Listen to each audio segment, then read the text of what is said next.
This is Divine Lifestyles with Tara Magalski.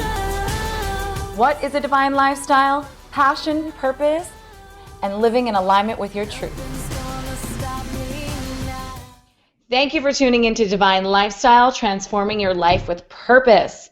We share stories that feed your spirit, mind, and body, and I am your host, Tara Magalski, and today's guest is my spirit brother, Adam Sud. Thank you, Adam, so much for being here today. Thank you so much for having me. I really appreciate it.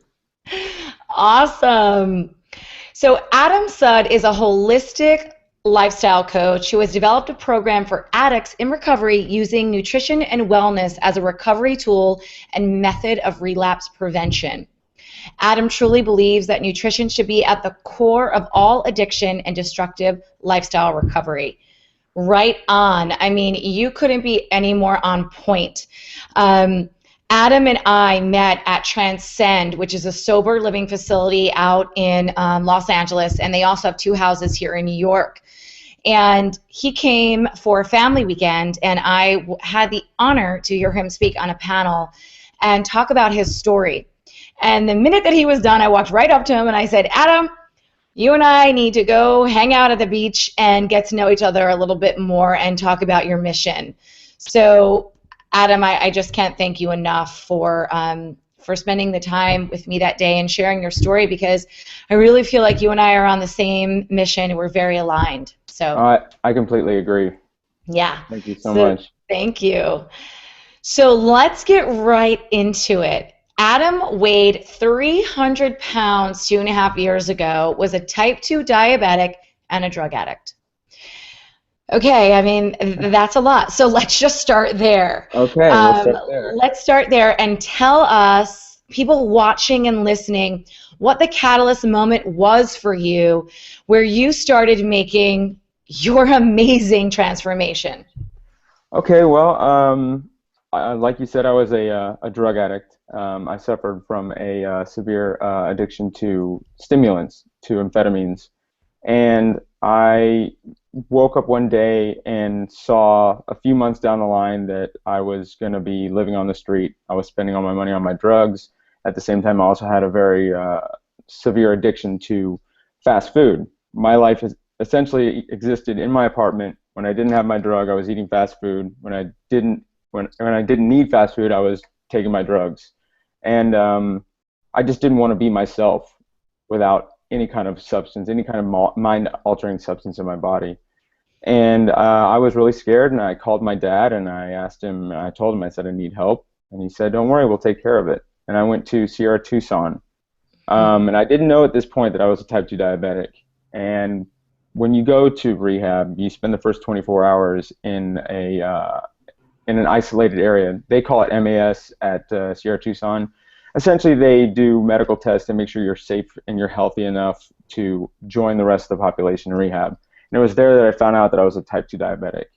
And honestly, that scared me more than the drug addiction, because I was still in denial.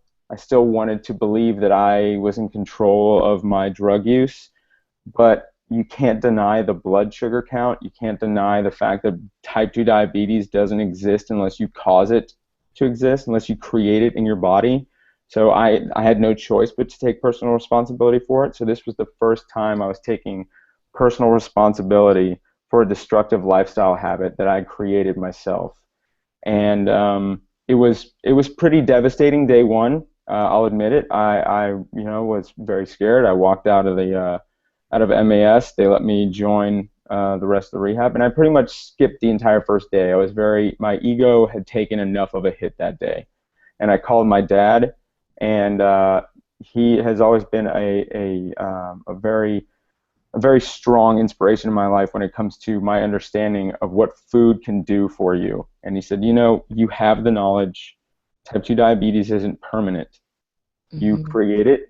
You can get rid of it yourself. Essentially, if I am the cause of my problem, I am also the solution. And that's a really powerful thought to understand and to recognize, especially when we're talking about destructive lifestyle habits, because these are things we create for ourselves. If it wasn't our doing, if we had to wait for someone else to allow us to get rid of it, then we're not in control, but we are in control. And so I knew that if I changed the way I ate, if I changed the way I lived, if I got rid of all of the destructive things I was doing, I could reverse my type 2 diabetes. I could change the way I feel, and I could change the way that I move through the world. Because as a type 2 diabetic, you're pretty much hindered in all aspects of your life. You're controlled by medications. Luckily, I didn't have to go on to insulin, but Wow. it was bad enough. Um, Yeah. Can you speak a little bit to your childhood and how you were raised? Because okay. I'm really interested, and I'm sure the listeners are as well, is to hear what actually was going on for you emotionally to lead you to this point. Well, I grew up in Houston, Texas, and I have amazing parents. I'm also an identical twin, and I have a younger sister. And I was, I guess I had your average childhood, but I had a very my dad is one of these people that believes that his way is the not the right way, but it is he's very firm on his beliefs. Mm-hmm.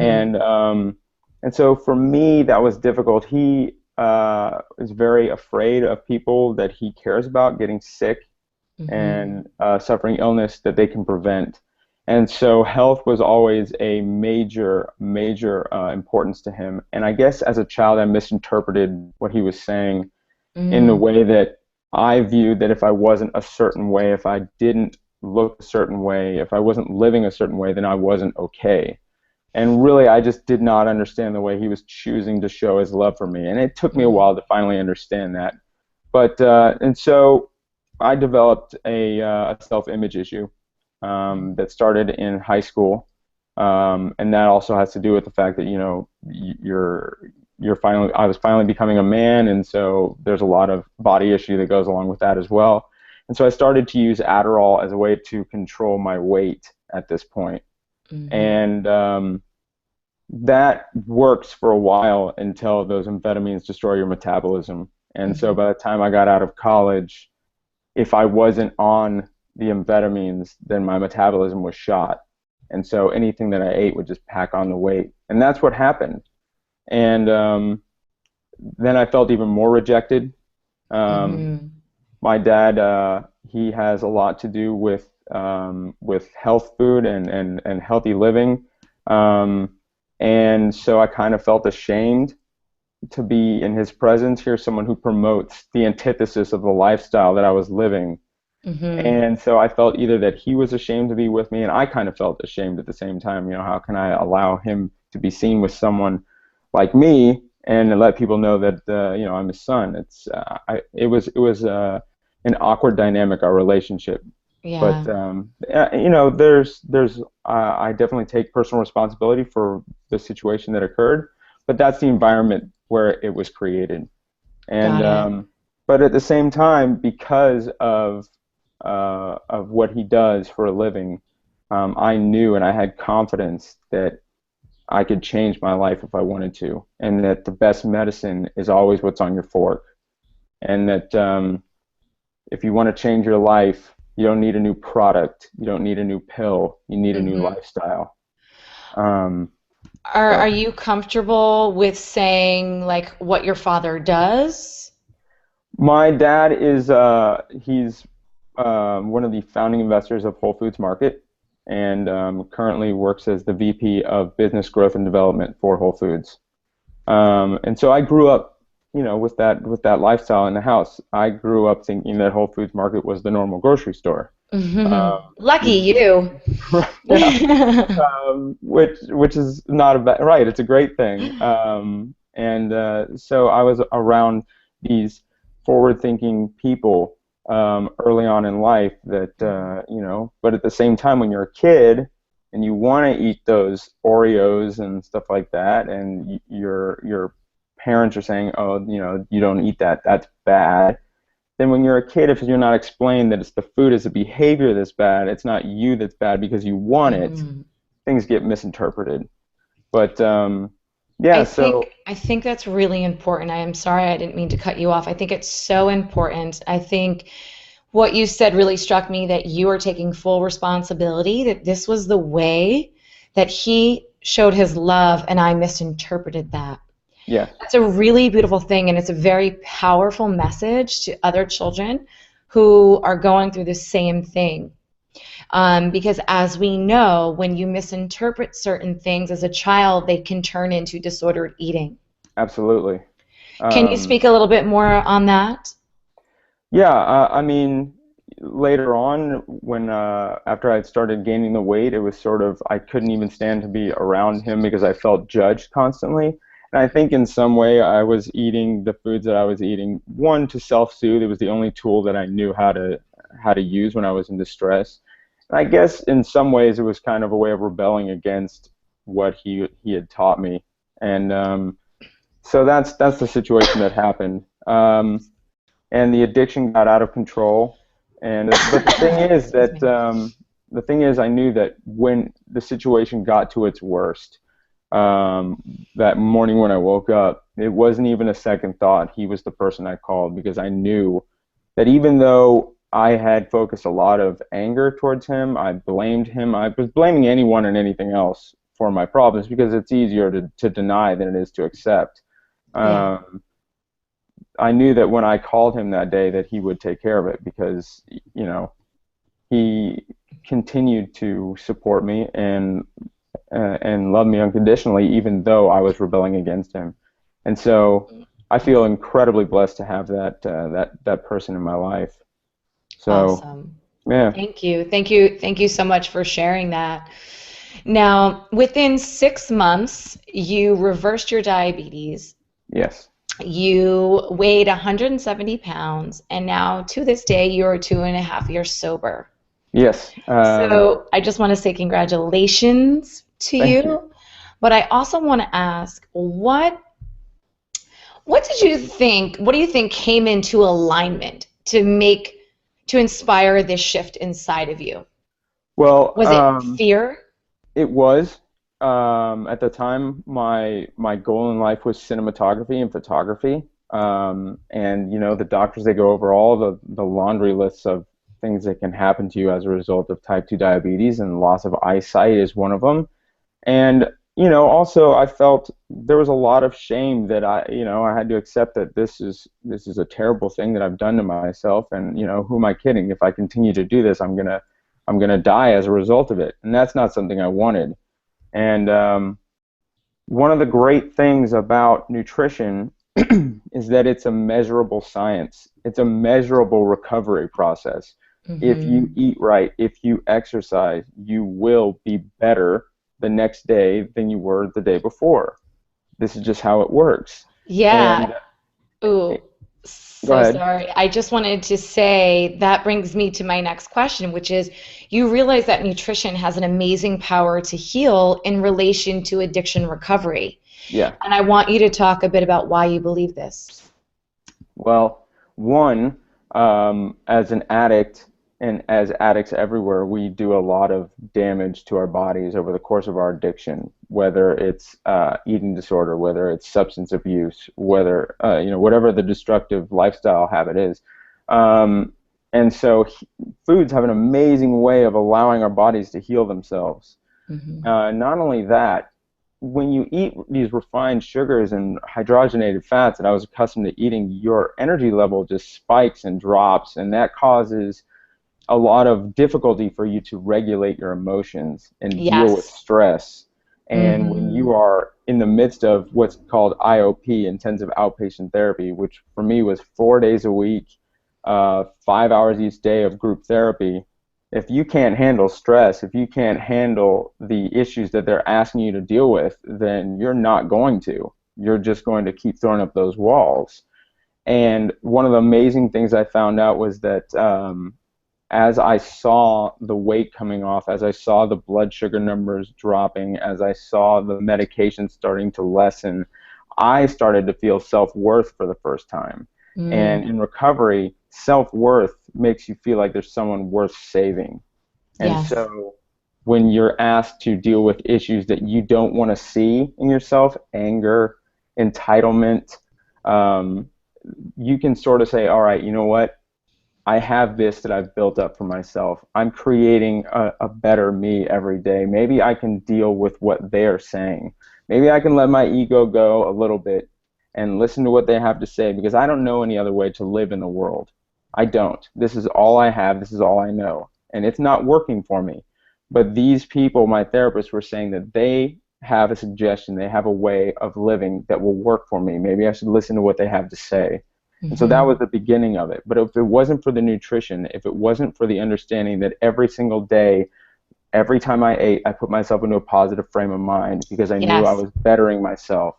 Every time I ate and chose food, I was choosing to recover rather than to self-destruct. That gave me the strength to deal with the really, really hard sort of existential issues that I was dealing with, the ones that aren't physical. And that's the stuff that takes the most work, because you can't track it. There are weeks that go by when you feel worse than the week before, and you don't really know why, because you're asked to understand emotions that you've never needed to understand before, because I covered them up with food or I covered them up with drugs. And so if I didn't have that nutrition as the backbone of my recovery, I know I wouldn't be sober today. Wow. Wow. Wow. I'm speechless. I'm just so speechless, and I'm emotional right now because the day that I heard you speak, I just really honestly felt like God put me in that room to meet you, because we were going to do something beautiful togetger within the community. I'm sorry, I can't even hold it together. Thank you so much. I really identify with what you're saying, and knowing what I know about the addiction community and what I see with the women who come through the houses, where 80% of them end up having some sort of disordered eating. Absolutely. And just having a co-occurring addiction or a transfer of addiction. And it's really so sad to me, because it makes me feel that the system is so broken, because they're just trading in one problem for the next, and they're never getting to the root core issue. And it comes down to self-love and self-worth. Absolutely. And you so beautifully articulate that.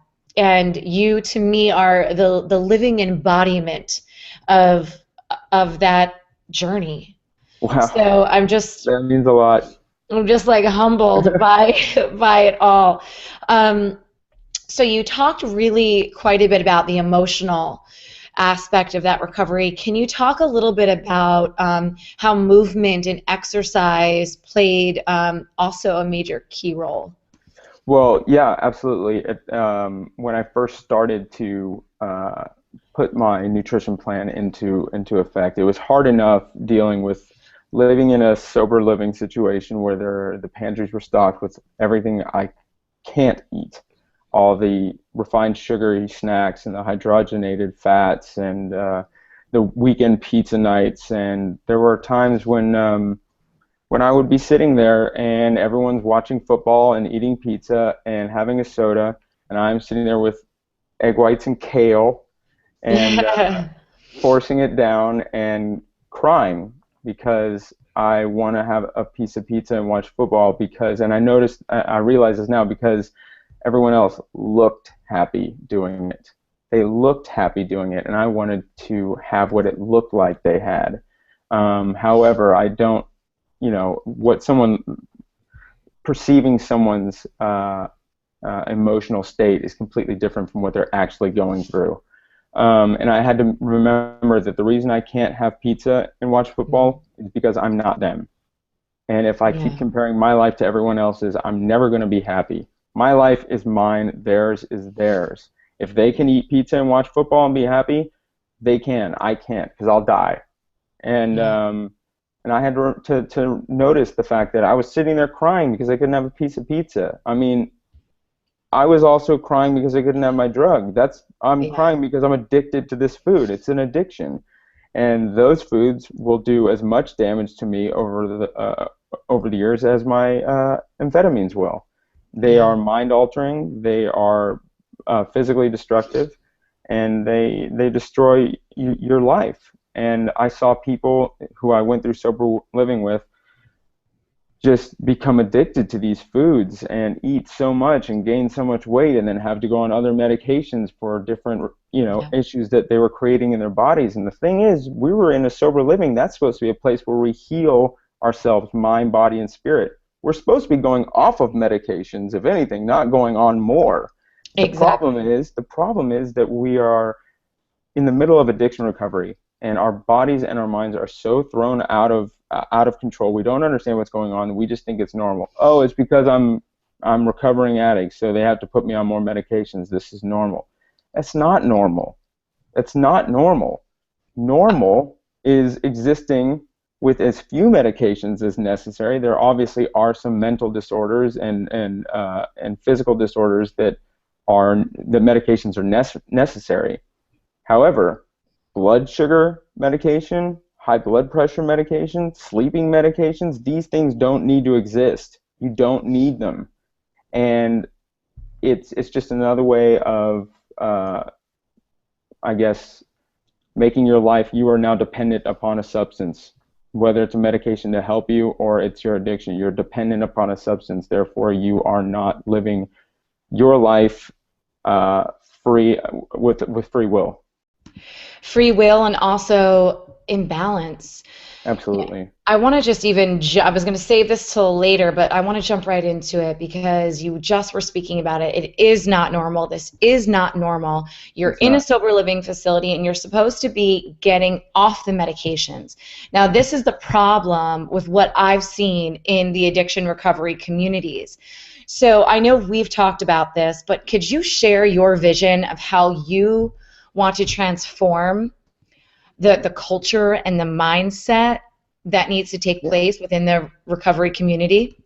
Yeah, absolutely. One of the things that I want sober livings and recovery institutions to recognize is that food is an addiction. These are destructive substances. They are deadly, addictive substances. They're drugs. And I had talks with people and about changing the scope of how we view recovery.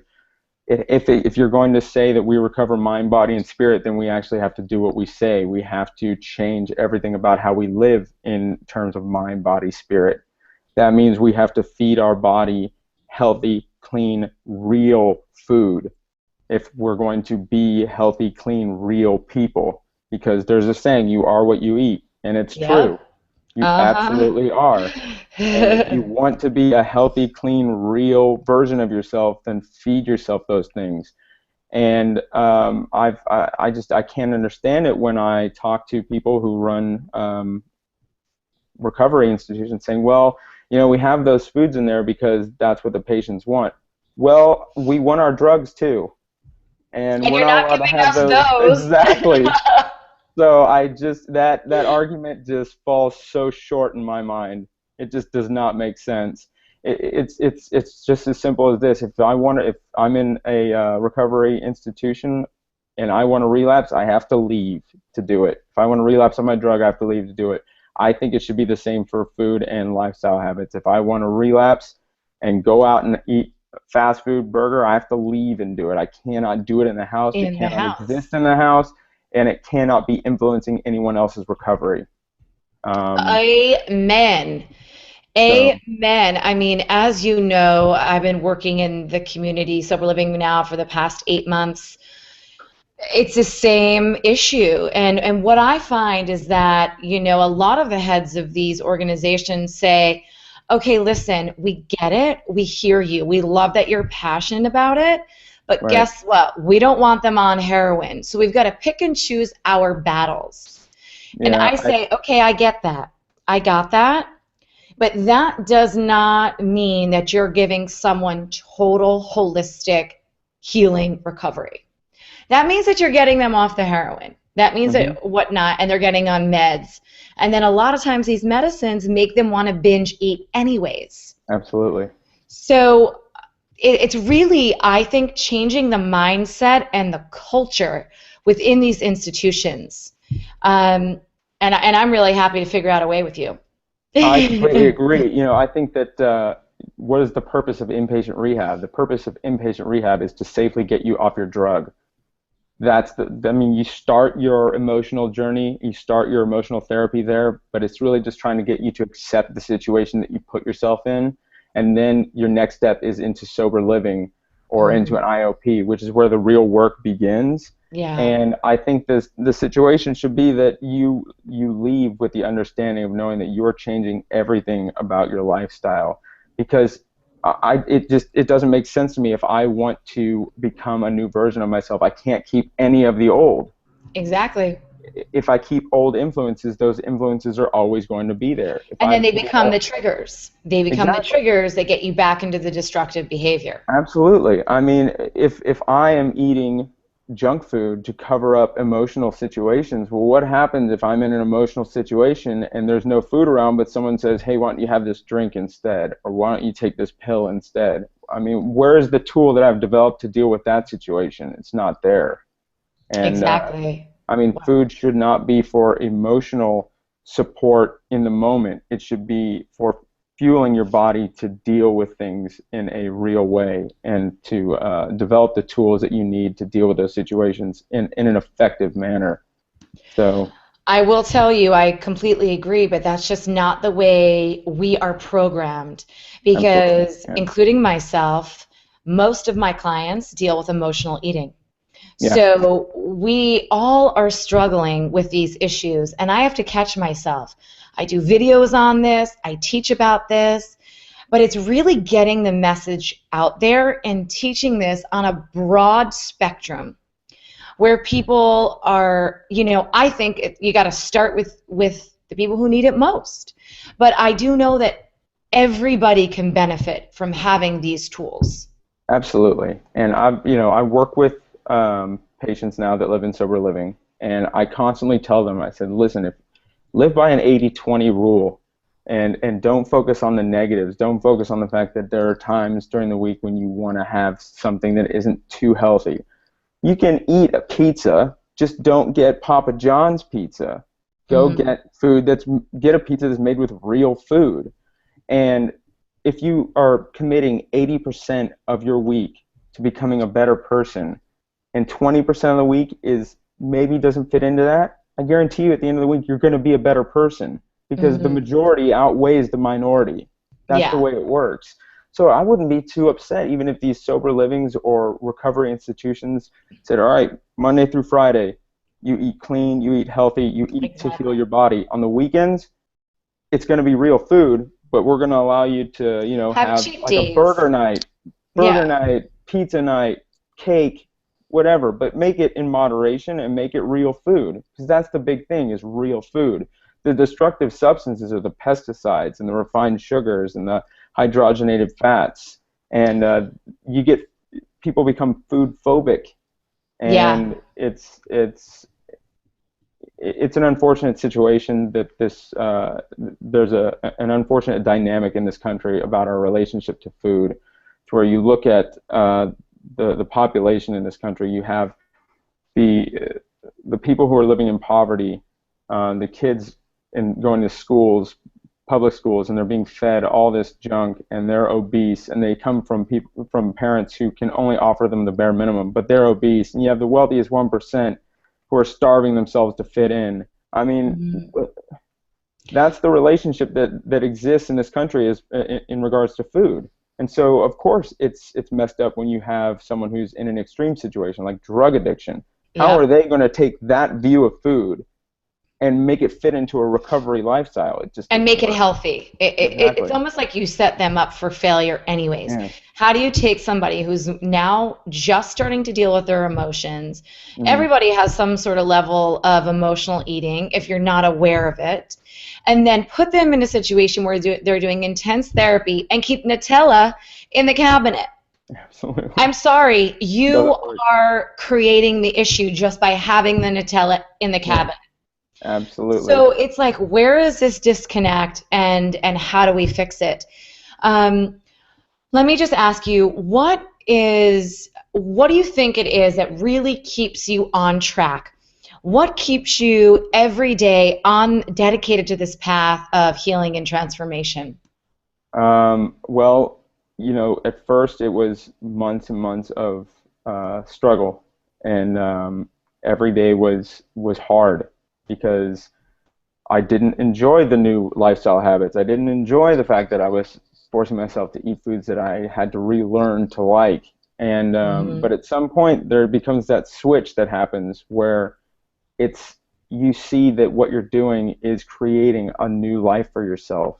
And the way I feel about myself, the way I feel about people in my life, my view on society and societal institutions and everything is so different, and I feel so amazing. It's better than any fast food cheeseburger, and I mean, I can't explain. I mean, in high school, I had a lot of friends. I was physically acceptable looking.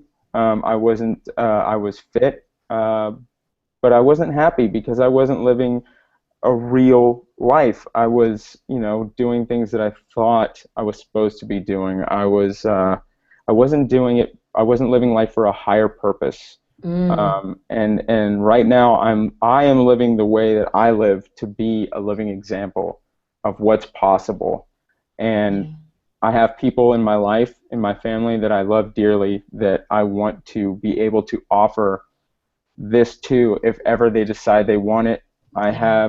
have friends that if ever they need help, they can come to me and I can offer experience and a new way of living that will honestly better their lives and everyone else's around them. I heard um, a TED talk where someone said that if you get the environment right, then everyone has the potential for remarkable change.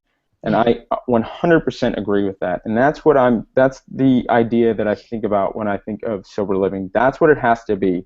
It has to Mhm. be an environment where people can come in and they can feed off the energy of positive change, because positive action creates positive change, and that makes self-worth. And self-worth is what is necessary for someone to recover. Otherwise, why would they do it? They don't, if they have no purpose in bettering yourself. What's the purpose in bettering yourself if you have no purpose in life?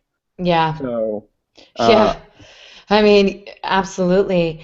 Now, can you just give, if anyone is watching or listening that is struggling with any type of addiction, could you give them maybe just one piece of advice that they could do, an yeah, actionable tool that they can do? sure.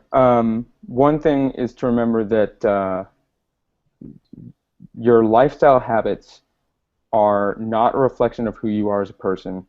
They are Mm. your behavior. And while your behavior may be creating a life that isn't good for you, the person that you are is always someone that you should strive to be. And I am the same person that I am now, only now I'm showing it off. I'm able to let other people see the You're true nature of fully realized. It's as if exactly. you've had a self-realization, And whereas before you weren't even being you. no, You're not at being all. all these insecurities that you thought you were. Exactly. And I would say um, that I mean, I only have my experiences to speak from, and Yeah. so if you want to change and have something you've never had before, you really have to be willing to do something you've never done. And Mm-hmm. for me, in my experience, if that meant that I couldn't have another cheeseburger for the rest of my life, well, then I can't. And this life that I have now is so worth it. And I haven't had a cheeseburger in like 2.5 years, which is crazy considering I used to have like three a day. But that's what I would say. I would say, listen, this is your life we're talking about. Um, it is very precious. Um, and I've lost people, I've lost family members to preventable disease. Um, and you have to, I listen to your podcast and you say, look, this is where we get real. Mm-hmm. So it's time for you if you're struggling, it's time for you to get real and take it seriously, because at some point it becomes too late. And I've Yeah. seen what happens when it becomes too late to people that I love, and it's devastating and it's selfish. Um, One thing I want to add to that is one of my favorite things, and it piggybacks on what you just said, that if you want to change your life, you have to be willing to do something different. Because mhm. if you keep doing the same thing over and over again and Yeah, expecting a different result, that is the definition of insanity. Albert Einstein. So, exactly. So, if you want something to change in your life, you've got to just do something different. It's Yeah. that simple, and you need to take action. So, I want to wrap up here, but I want you to tell everybody what is your daily self care practice, because I know that that is so huge in the recovery Yeah. community. Um, and I think it's huge for everyone. But if you could just share your daily self care practice. Okay, so I start my day at 5 a.m. I get up, I eat a bowl of oatmeal, and the great thing about becoming obsessed with healthy eating is that mornings are the best part of your day because it's when you get to eat the most. So I eat a bowl of oatmeal, and then I go for a walk, and I do a walking meditation, and this is where I try to put myself into that positive frame of mind and think about the things I have to be grateful for. Living in gratitude is a major tool. Um, I then try to be of service to the people that I work with. So I run groups at Sober Livings where I teach nutrition, and I'm starting to run groups at an IOP where I teach the same program. And so being of service, being selfless is the best way to learn something about yourself. John Mackey told me one thing. He said, if the best way to learn something is to teach it. And so I have learned more about recovery and about how I can become a better version of myself by helping others. And Yeah. so I really strongly urge people who are maybe plateauing in their recovery to start giving it back more, because that's how you learn how to change. That's maybe where you're going to see that next thing, or learn that next tool to get you moving forward again. And then Awesome. exercise is meditation. So movement matters. Mm. Someone just told me that recently. Movement matters. I like that term. Yeah, it's just about being aware of what you put in your body, because everything you put in your body affects the way you exist and the way that you perceive people and people perceive you. So Awesome. that's what I'd say. Now, where can anyone go, our listeners watching and listening in, tuning in, where can they go to find out more about you, possibly book you for a speaking engagement, or have you come and develop an awesome program for their facility? Well, they can email me at adasud@gmail.com. And my website, Holistic Recovery, is being developed right now. But so I guess right now, just send me an email and I will get back to you. You can also call me at area code 512-731-0245, and I would be glad to talk to anyone on the phone. So Wonderful. yeah, Thank you thank you so very much much. for being Appreciate my it. guest. Thank you for tuning in, and make sure you subscribe to this channel to get your weekly fix for all you spiritual gangsters. Any questions or comments, go to my site at taramagalski.com, drop me a note. I'd love to hear from you. And stay tuned for next week. I got the good stuff.